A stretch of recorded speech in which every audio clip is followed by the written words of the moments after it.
There's something that most of us, as adults, have kind of forgotten how to do, and that's play.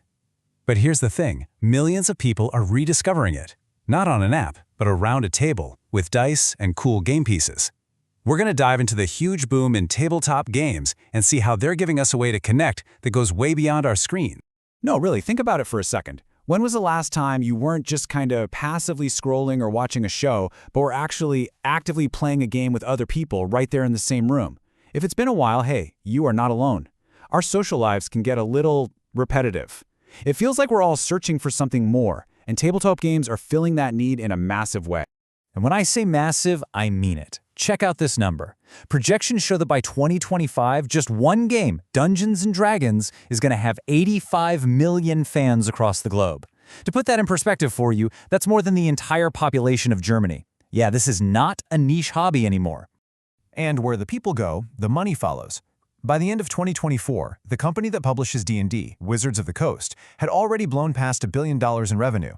This isn't just some passing trend, it's a huge cultural shift, and it's all being driven by people looking for a real, genuine social connection.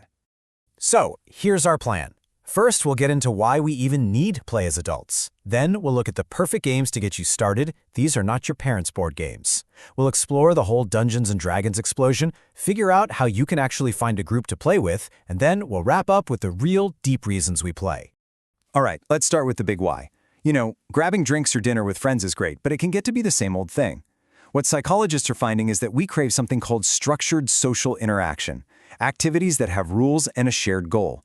That structure actually lowers social anxiety and helps us build deeper bonds than just, making small talk. We're looking for fun, screen-free things to do that help us actually connect. Okay, so if the last board game you played involved fighting with your family over Park Place, you are in for an amazing surprise. We are living in a golden age of board game design right now. They're faster, they're smarter, and they're just so much more fun. The perfect place to start is with something called gateway games.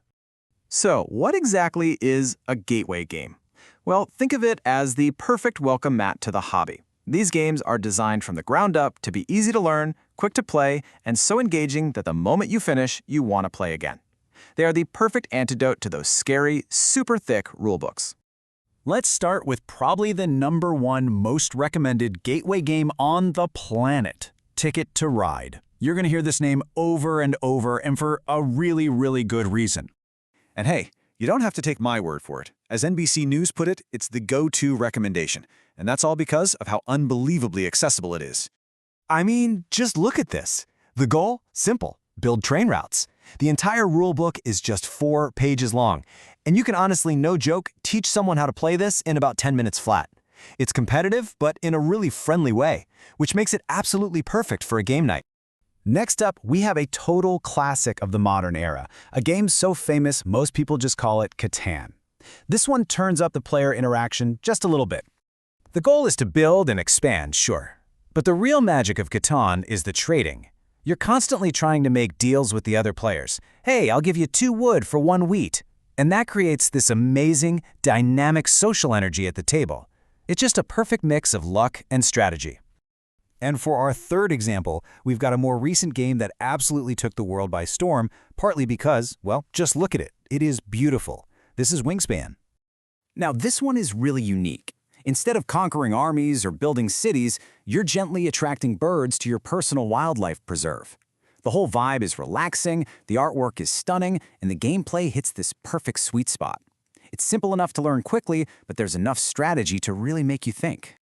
Okay, so those are board games, right? Where you're usually competing against each other to win. But there's this whole other massive category we have to talk about, tabletop RPGs.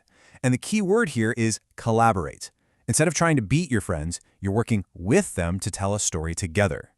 And that, of course, brings us to the king of them all, Dungeons & Dragons. Now, this game's been around since the 70s, but in the last 10 years or so, it has absolutely exploded into the mainstream. At its heart, it's a game of collaborative storytelling. One person, the Dungeon Master, acts as a narrator, and everyone else plays as a hero in an epic adventure. So why now? Well, it was kind of a perfect storm. First, you've got pop culture. Shows like Stranger Things put D&D on everybody's radar. Then you have streaming. People started broadcasting their games, and in 2020 alone, people watched 4.3 billion minutes of D&D on Twitch.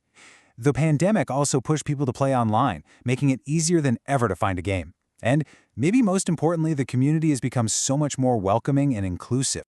And this chart really shows that last point perfectly. Decades ago, yeah, the hobby was almost entirely guys in a basement. But today, the data shows nearly 40% of D&D players identify as female.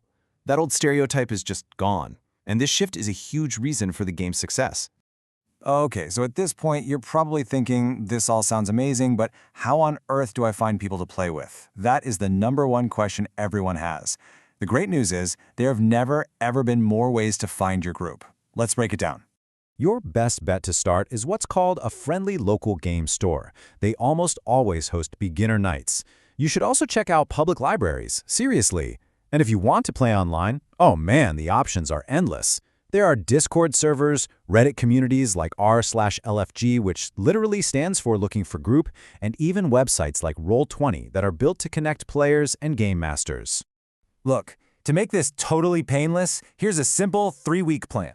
Week 1, just grab Ticket to Ride, watch a 5-minute how to play video, and invite a couple friends over. Week 2, be brave. Walk into a game store and just ask about their events or join one of those online groups. By week 3, you'll be feeling confident enough to try another game or maybe even find a beginner D&D session. It really is that easy. So we've covered the what and the how. Let's wrap this up with the most important part, the real why. Because this goes so much deeper than just having fun on a Friday night. Playing these games has some pretty profound science-backed benefits for us. And this isn't just a feeling, there's hard data here. A massive 20-year study found that people who regularly play board games have a 15% lower risk of developing dementia. On top of that, these games are a direct weapon against loneliness. They force you to communicate, cooperate, and problem-solve together. You're not just playing a game, you're building friendships and literally keeping your brain sharp. So here's the bottom line. We need to play. It's good for our brains, it's good for our friendships, and it offers something that our digital lives often can't. Real, face-to-face, laugh-out-loud fun. Whether you're laying down a train route or fighting a dragon, you're tapping into something powerful. So the only question left is, are you ready to roll for initiative?